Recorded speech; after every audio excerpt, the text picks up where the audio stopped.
সালাম আলাইকুম প্রিয় অষ্টম শ্রেণীর শিক্ষার্থীরা, আমি শাহাদাত হোসেন বুট্টু। আমার চ্যানেল ম্যাথমেটিক্স এর পক্ষ থেকে তোমাদের সবাইকে স্বাগতম।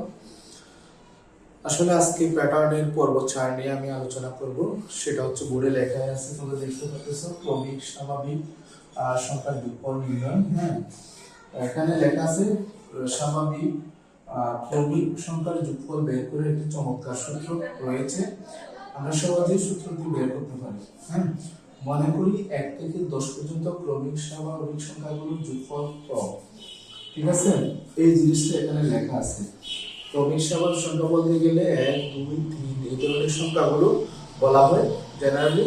তখন আমি 1 থেকে 10 পর্যন্ত ক্রমিক স্বাভাবিক সংখ্যার যোগফল কিভাবে নির্ণয় করি সূত্রের সাহায্যে তোমাদের একটু দেখাচ্ছি।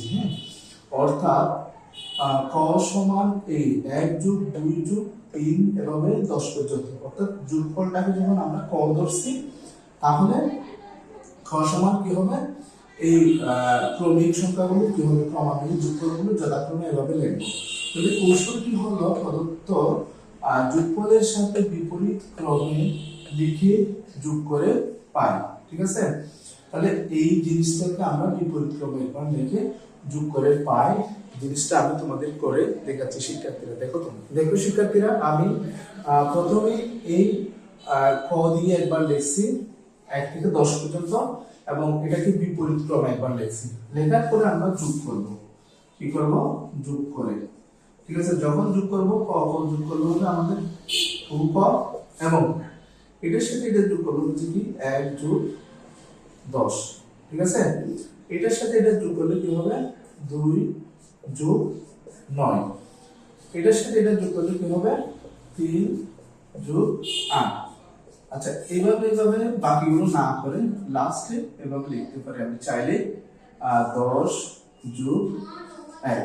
ঠিক আছে, এভাবে লিখতে পারি। তাহলে এখন দেখো তো শিক্ষার্থীরা, মানে প্রত্যেকটা যোগফল আমরা কি করলাম, এই দুইটা যোগ করে আমরা দেখতেছি যে এখানে কি কথা হচ্ছে 1 এবং 10 যোগ করলে কিন্তু 11 হয়। এখানেও কি হয় 2 এবং 9 যোগ করলেও কিন্তু কি হয় 11 হয়। ঠিক আছে, সবগুলো কিন্তু 11। আচ্ছা, এই ধরনের ফলটা আছে, দেখো তো।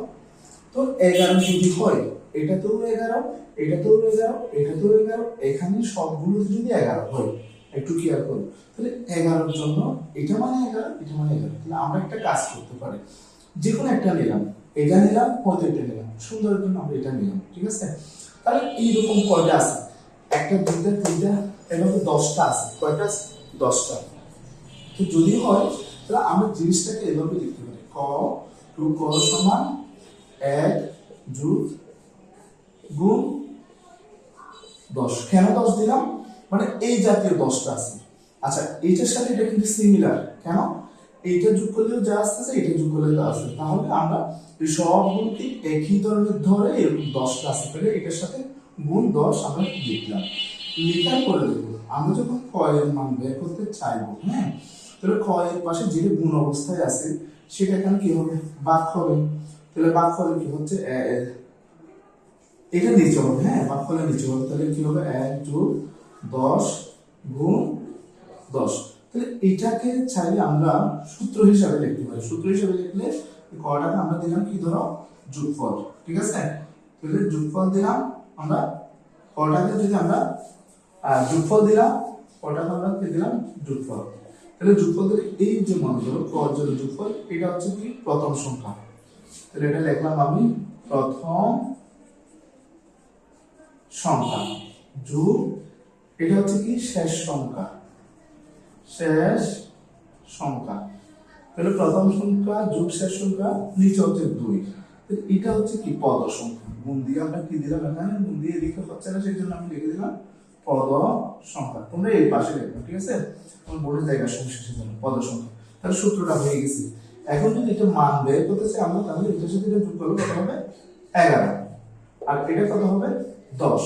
তাহলে 2 দিয়ে যদি 10 কে ভাগ করে 5 হবে, 5 দিয়ে মনে করো 5, এটা দিয়ে গুণ করলে কি হবে 50। তাহলে একই রকম ভাবে আমরা সূত্রটা পেয়ে গেলাম। সূত্রটা কি দেখতেই পাচ্ছ তোমরা, সূত্রটা হচ্ছে যোগফল সমান প্রথম সংখ্যা যোগ শেষ সংখ্যা ভাগ 2 গুণ হচ্ছে পদ সংখ্যা।